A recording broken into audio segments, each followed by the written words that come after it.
This program is brought to you by Pussy Magnets. Put a midge on your fridge with a pussy magnet.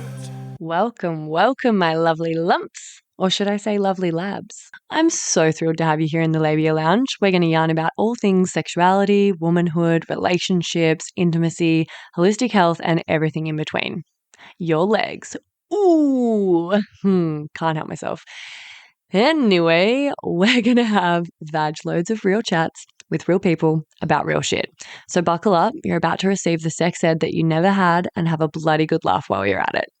Before we dive in, I'd like to respectfully acknowledge the traditional custodians of the land on which I'm recording this, the Wurundjeri people of the Kulin Nation.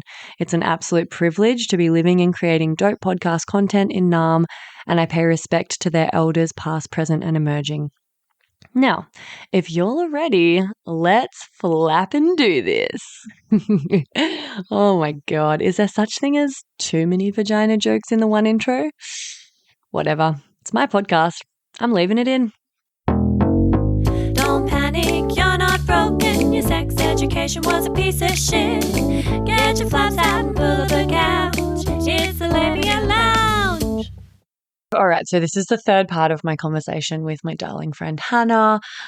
We've done a tub talks about neurodivergence and Hannah's journey with their diagnosis of autism and ADHD and all sorts of really amazing, interesting, juicy stuff in that one. And then the epi or the part of the episode before that was kind of around like sexual harassment and ways that we have or could respond when we're in positions, you know, with guys harassing us on the street or in a nightclub. Or, you know, Hannah told a story about when they were a teenager and on one of those sort of chat sites and men would just be masturbating and things like that. So a couple of really interesting conversations that have already gone down. It's not essential that you've listened to those to enjoy this one, but there will be a bit of context and some continuity if you go back to the start and listen from part one. But if that's too much of a commitment for you, that is absolutely okay. I will give you a trigger warning about this part of the conversation because we discuss miscarriage and abortion and Hannah's personal experience about this. And I just want to kind of reiterate, these are personal opinions and personal stories. So everyone handles these sorts of things really differently and has, you know, different needs when it comes to decisions and processing and experiencing very tough, very complex, very nuanced things like abortion and miscarriage. And I just want to acknowledge that even though we're talking about it within the context of Hannah's experience and Hannah did not want to be pregnant or have a baby, I want to acknowledge the people that might hear this that desperately want to have a baby or that having fertility struggles, and this might feel a little bit triggering or insensitive to hear somebody so sort of casually talking about getting rid of it. This is just a pretty frank and informal chat about abortion and miscarriage. It's a really quick one, and it's the final part of a longer conversation that I had with my friend Hannah. So I hope you enjoy it. That's all I've got to say right now. Hey gang, just before we jump into this episode, I wanted to offer you an opportunity to access my new mini course for free before I start charging for it in future. It's for people with vulvas and it's quick to complete. It's all about demystifying the female body and pleasure anatomy and getting some basic fundamentals to understand your body better. It's called Pussy Pleasure Secrets, Your Roadmap to Bedroom Bliss. You can grab it on the freebies page of my website or in the show notes. It's a great little free resource to kind of dip your toe in or act as a bit of a taster for my work. So if you've ever been curious about this sort of thing and you just don't know where to start, or you want a really quick, easy, accessible, non-threatening way to get the ball rolling and start working on this stuff, this is a great place to start. Cool. Part three. Oh my Lord. All right, we're out of the bath. We are leaning up against a super uncomfortable Gucci couch. Oh man, ex-Gucci display couch. It looks so fucking cool, but I got it off Marketplace and honestly, it's hard as a rock. You'll jar your spine if you sit down on it without being aware. every client that comes and like plonks themselves down and I'm like, oh God. And they're like, oh gosh, it's a bit firmer than I was expecting. You know how you like almost fucking bruise your coccyx? Fuck, it's a bit of a hazard. Anyway, It's funny. We don't have much time before your Uber gets here and you have to go to the airport, but we're maximising on time in the same state in person because I haven't seen you for like a year. We have so many conversations to have. But yeah, you went through a really interesting time recently with a miscarriage, and I just would love to chat a little bit about that because it was very like you've had an abortion in the past, and this miscarriage was like almost a bit of it was a really different experience and quite healing by the sounds of it. Kind of, yeah. I mean, in a way. Do you want me to just talk about that? Yeah, just lay it on me. Okay, so yeah, I have had an abortion in the past. I am married, but I don't want to have a kid right now, and neither does my husband. And I'm taking some medication at the moment that you can't get pregnant on. So, you know, it's not the kind of thing that, you know, you hear different stories of like, or you hear people's opinions about like who has the quote unquote right to have an abortion and who doesn't. You know, like maybe if she got raped and she's 14, then she can do it. Or maybe if the mom's going to die in childbirth, you can do it. But it feels like you always need an extreme case. Ugh. And I feel like I'm one of these cases where it's like, hey, you're married. Like, why don't you just fucking have a kid? Like, just do it. You know what I mean? There is this inherent pressure and expectation. But I don't want to have a kid right now. And when I found out I was pregnant a second time, number one, I was like, what the fuck? Because a few years ago, a gynecologist told me she thought it would be really hard for me to get pregnant. And here I am. I've been pregnant twice by accident. So I'm like, maybe she was wrong. Or maybe I've just missed my 2 chances. Who fucking knows? Anyways, I booked an abortion immediately when I found out that I was pregnant. And I booked it like before 6 a.m. in the morning. And I went upstairs to my husband who was in bed. And I woke him up and I was like, I need to tell you something really stressful, but it's under control and I don't need you to do anything. I'm pregnant, but I booked an abortion for next Thursday. And I'm like, if I can imagine, you got to wake up to that. But I had to go. I think I had to like go teach yoga that morning. So it's like, I'm leaving the house at 6:30. You need to know this, you know? Anyways, what happened was a couple days... Also, you're the one getting the abortion, so who cares how that's received? But I like that you were very gentle with how you presented that information. Yeah. But also at the end of the day, you're the one having to go through the fucking thing. Totally. And it's not like he would, you know, James is not the kind of person who would try and, you know, like override my opinion in that situation. Yeah, exactly. Yeah. But no, totally. I think because the abortion that I did was so hard, it was like a really traumatic. It was a really traumatic experience. Yeah, I ended up in the hospital because it was one of the ones where you take a pill and it kind of didn't quite go to plan. Didn't quite go how the nurse said on the phone it would. So I wanted to. I don't know. I think that this was the biggest takeaway from this experience. Is the first time was so scary and so painful and so, you know, like philosophically, I was like, there's something growing inside me. And I was like losing my shit. Because here's the thing. There's all these people out there walking around, being pregnant, having babies. Not enough people are losing their shit. You are creating human life and it is growing inside your body. Oh, it's completely loose. It's fucked. It's like, what the fuck? It's fucking insane. Yeah, Like, that absolutely. alone would drive you insane. So the first time I felt like I was being driven insane by that. I was super morning sick and I was terrified. And in the end, I was in a lot of pain and I was scared because, you know, the abortion itself didn't go well. And this time it kind of felt like actually a really, like you were saying, what did you say, healing?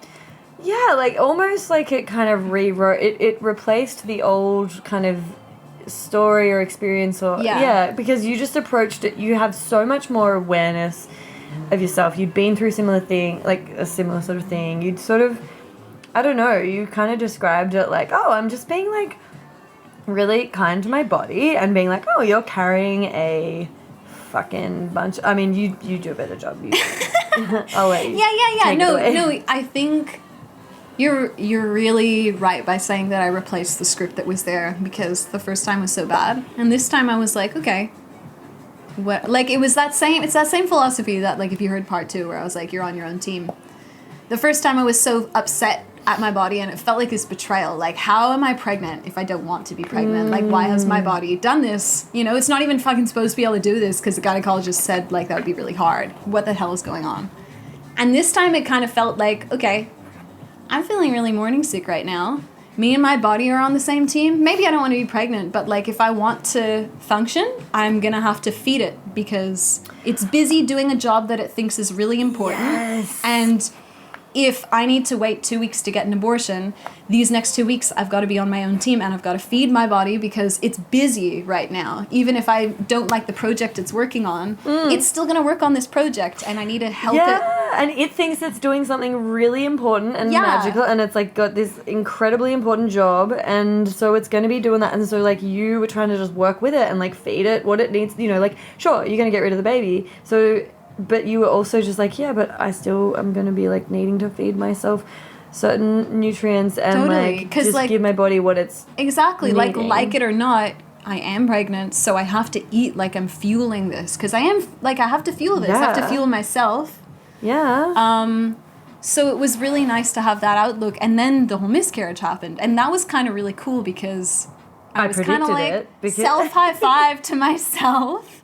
I actually fucking predicted it. Do you remember how you talked you about said going to something the about the saunas? sauna. And I was like, oh, going to the saunas, hey? Look, it'll probably take care of itself. Yeah. Like, most pregnancies do just miscarry within the first, like, 6 weeks anyway without you even realizing you're pregnant. That's the thing.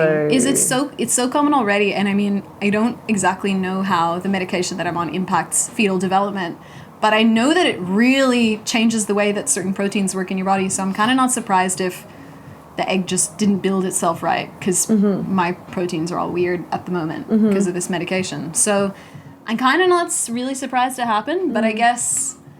Relief. Yeah, super relieved. And then here comes the whole weird part of when you start to tell people this story. If you tell people like, oh yeah, I found out I was pregnant and then I had a miscarriage. And okay, what are they? They're like an outside stranger to your life, mostly. And they're like, oh, you're married. You must be sad. You must have been happy you were pregnant, and you must now be sad that you've had a miscarriage.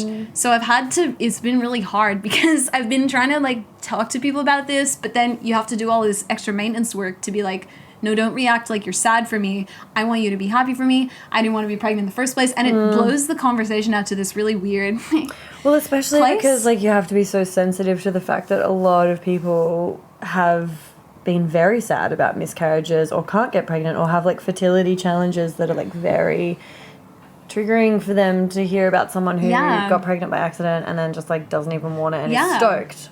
Yeah. So it's like you never know who you're talking to, like whether they have a history with that sort of thing close to them or in their, lives. So it's like, yeah, it's interesting because we only really have that one narrative around miscarriage and abortion, which is like, this is a sad thing. You must be really struggling for these reasons. Yeah. But you're struggling for totally different reasons, and it's actually something to kind of celebrate sometimes. Totally. And I mean, like, look, when it was happening, I wasn't celebrating. Like, what I actually did is I collected, like, a whole bunch of, like, pillows and blankets from the whole house, and the front room of our house I just covered in pillows and blankets, and I called in my husband, and I was like, we're hanging out in this room tonight. We're literally just going blanket pillow mode on the floor. The floor's huge. Let's be chill.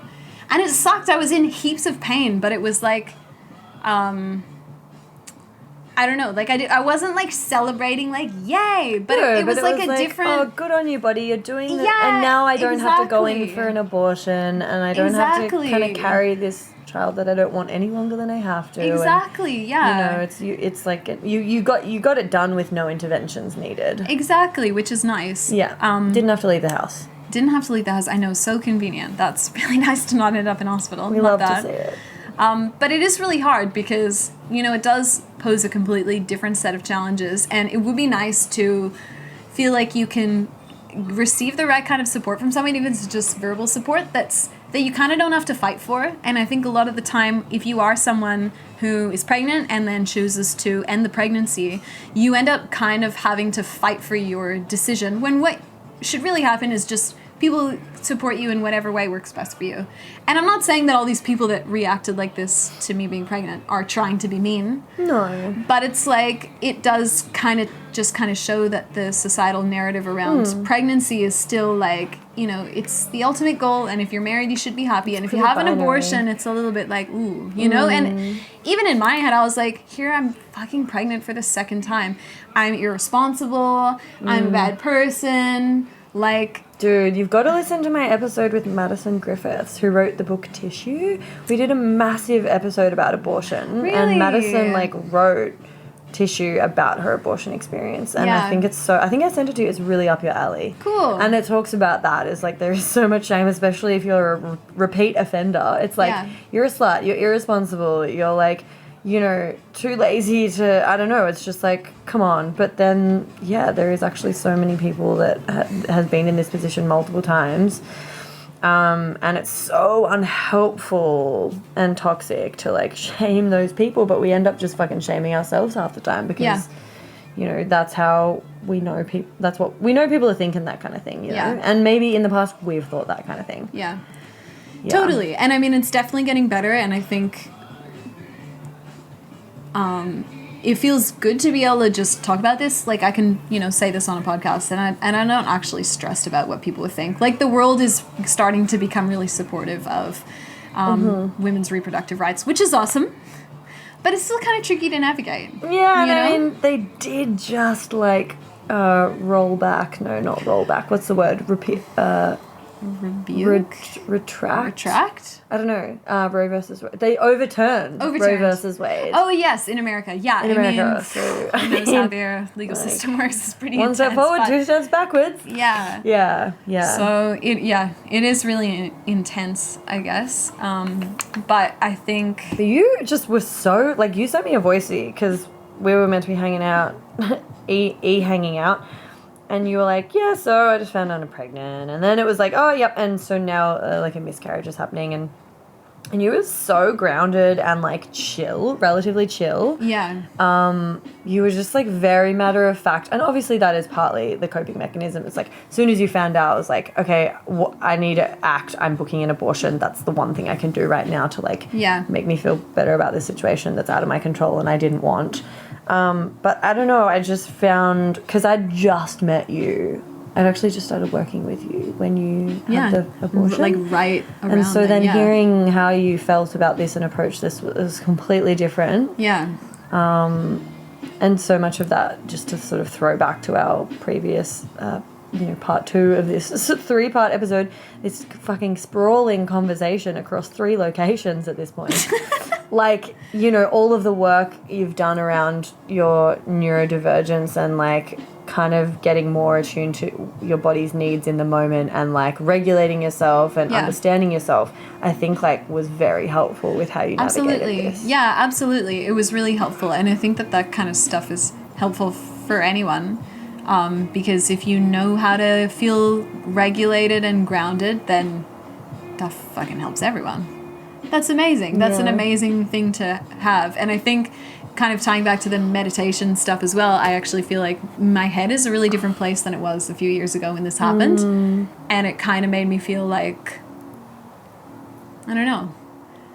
It was my favorite. Yeah, sorry.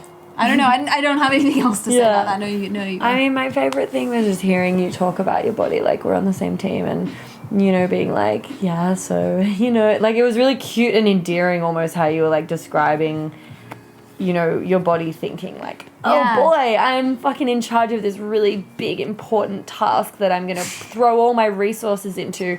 And you were just like, yeah, so I just have to acknowledge and, like, recognize that I probably don't have as many, like, resources, energetic and nutritious, like, you know, all these resources available to me because my body's directing them all towards building a fucking human. And so if I'm feeling exhausted or if I'm feeling moody or if my hormones are doing all sorts of wild stuff right now, oh, isn't that interesting? I'm going to have gentle curiosity and compassion for my body rather than, like, being at the whim of... So I thought that was really cool. You were kind of, like, curiously and warmly observing...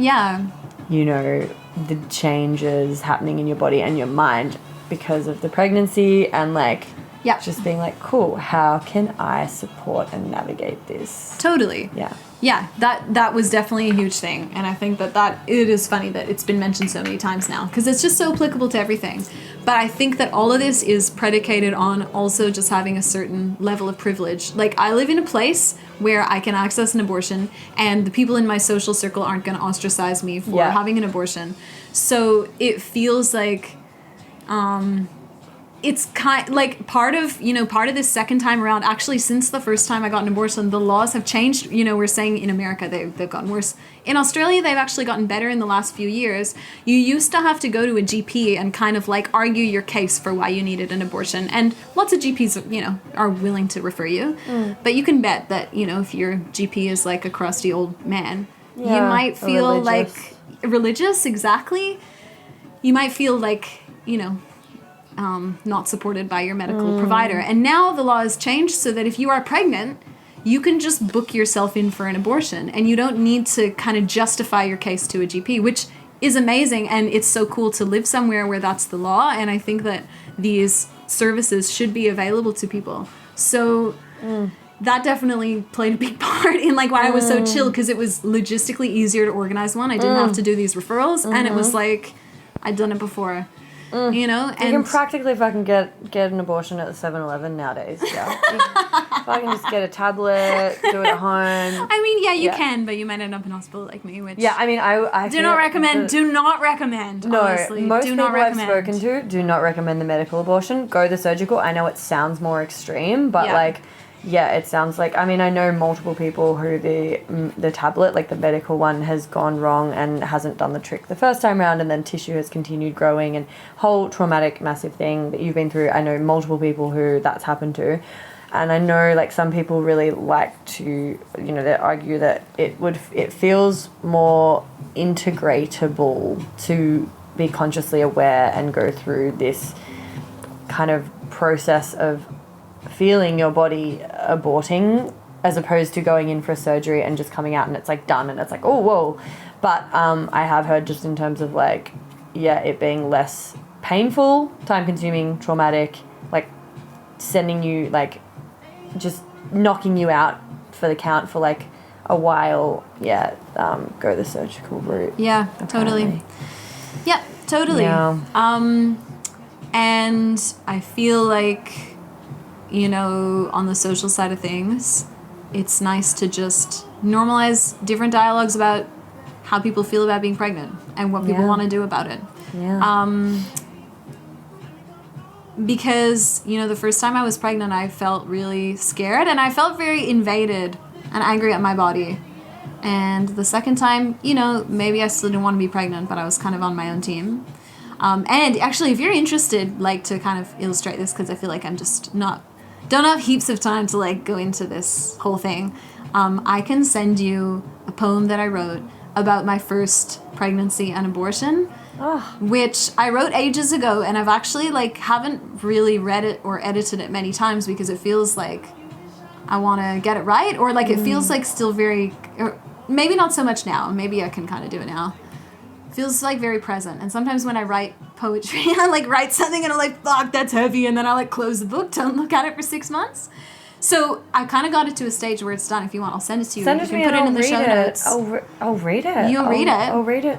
Yeah. Okay, great. I'll read it on the... Yeah. I'll record it later. Yeah, that'd be awesome. Because, maybe someone else might relate to that feeling. Because it is a strange feeling to be pregnant. So many people are excited about it. You know that it's kind of can be awesome. You kind of feel like, I don't know, it's very conflicted to not feel happy when you're pregnant. Oh, you feel like defunct because especially people who have been socialized as women, like that's like, our fucking sole purpose on this planet is to procreate and have a baby, and we're supposed to be stoked about it. And like, very quick, I mean, we got to wrap this up, but like, I've done an episode about abortion with Madison Griffiths, and I've done 2 episodes with amazing women who don't have children around being a woman without kids, being voluntarily childless and being involuntarily childless, and like all of the kind of like social scripts around womanhood and motherhood, and those 2 things being basically like interchangeable and like mutually exclusive. Yeah. So definitely if you want to delve into some of that and some like pretty badass like feminist concepts around shirking this like expectation of, womanhood equaling motherhood and you being a failed woman if you don't fucking have children, definitely dive into those. There's an episode with Jodie Day, and an episode with fuck, how have I forgotten this?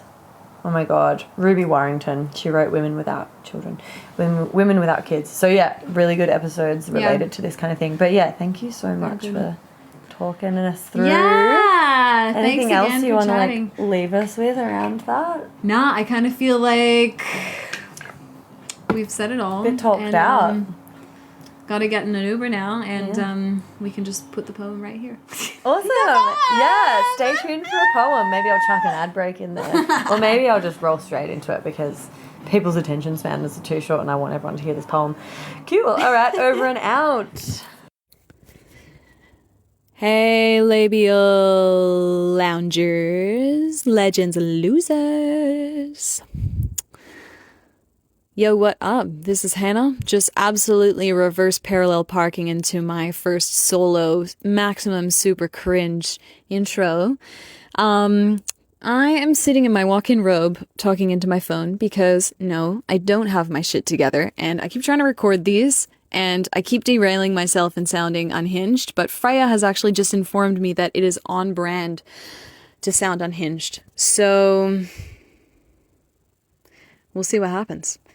Anyways, I wanted to just step in and do a little intro because my inner critic's a bitch and I was totally super scared about sharing this.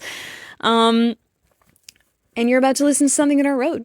So it's basically like a mishmash of my experience, some religious stuff and mythological stuff, and also weirdly some references to that book. It's a kid's book, The Secret Garden. And if you have read that, you will know that that is epic shit. So anyways, I don't know why that mixed in there at the time. But at the time I didn't actually write any of this down because I was strewn out on the couch dealing with hectic nausea and fatigue and existential crisis. And the only thing that I did while I was pregnant was to write the word that became the title, organogenesis. Organogenesis is the phase of embryonic development when the organs start to form. And I got stuck on that word because at the time it was so confounding and upsetting to me that an embryo was growing organs inside my body while I was just strewn out on the couch. So since the whole experience was so painful and challenging, I couldn't write anything else while I was in the thick of it. And I wrote this poem like a full year after all of it happened. And then after I wrote it, I actually felt sick and I couldn't even reread it. So it sat in my notebook for nearly another year until I had the courage to look at it again and edit it. And look, it's not quite finished, but it's pretty close. So my inner perfectionist is literally dying right now. Literally, not even figuratively. But look, it's good enough to share with the labial loungers.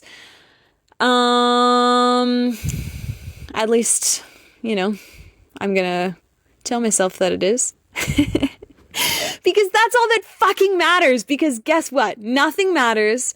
And you can literally just do whatever you want with your life. And I am going to read you a poem that I'm going to do some edits to shortly, because I'll be submitting it as part of a collection next year to some publishers, try my luck. And you can enjoy it as like a advanced pre-screening. So yeah, enjoy Organogenesis. For me, this feels good to read out now. It was kind of fun doing this dramatic voice overacting. You gotta go all the way, right? If you're gonna read your poem. And, you know, it feels nice to read this because it feels like all of those really gray days have just been organized into these really neat lines. And I don't feel like my own enemy anymore, which, you know, that's it, isn't it? Enjoy. Or roll your eyes the whole way. And you know what? That's okay too. Organogenesis. How dare you set foot behind these walls in the only place on earth that God gave to me? I alone tend these grounds. Even the gardener merely peeks over the stone hedge. I need this place for me, to rest, to grow my food, my flowers, my weapons. Your mother is dead, or never born, or otherwise occupied, lost to the roses, too many roses for children, not that she was ever your mother in the first place, just as you were never my child. And besides, this is not a place for children, despite what you may have read in the paperbacks, or in the hymnals, or even on the sign posted just outside. For if you plant flowers here, in the secret garden, and live to see them bloom, I might just forgive you. This is not your soil. I have seen Prometheus bound. Do not misuse my fertile mud for divine creation, for if you were made at my clay wheel, my heart would gladly bow to your bright burden on each sharp new day. This is not your church or a place to learn to breathe. If you don't know how, better to stay that way. You tread on this green threshold as if it were a tavern for the thirsty dependents waiting to be born. This is not your sandpit or a place to topple castles. Anything you do or take can and will be held against you. Unless the doctor gets to you first, as I have paid him dearly to do. In another life, after you visit the secret garden, you leave on 2 feet. In this life, we both agree to return home to ourselves. This is not your home. This is mine, alone. This one thing is mine. Please, if you're listening, let me have just one thing. Let me have myself. I'll never ask for anything else. So please, hear me. Do not stand at my doorstep, in my shadow, or under my lungs. Amen. Hey, me again. If you'd like to support the potty and you've already given it 5 stars on whatever platform you're listening on, I want to mention that you can buy some really dope merch from the website and get yourself a Labia Lounge tote, tee, togs. Yep, you heard that right. I even have Labia Lounge bathers. Or a cute fanny pack if that'd blow your hair back.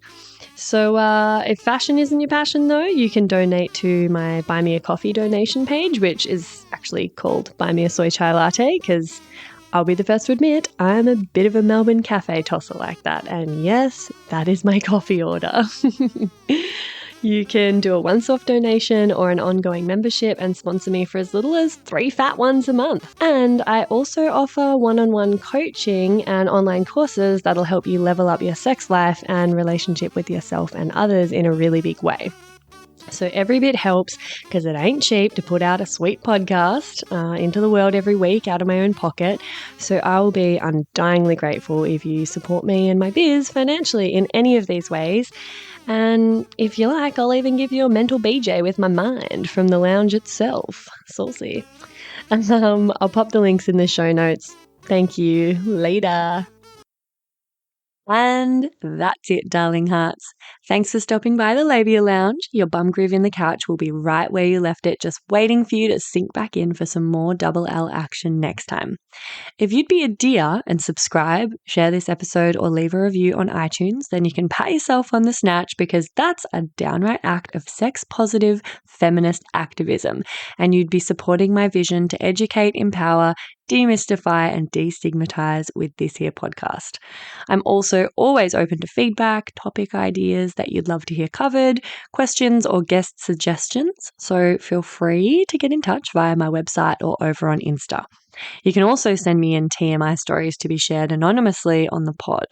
My handle is freyagraph_the labia lounge. If my account hasn't been deleted for being too sex positive, which, is always a possibility with censorship. But just in case the chronic censorship finally does obliterate my social channels, I'd highly recommend going and joining my mailing list and snagging yourself some fun freebies for the trouble at www.freyagraph.com/freebies. Anyway, later labial legends. See you next time.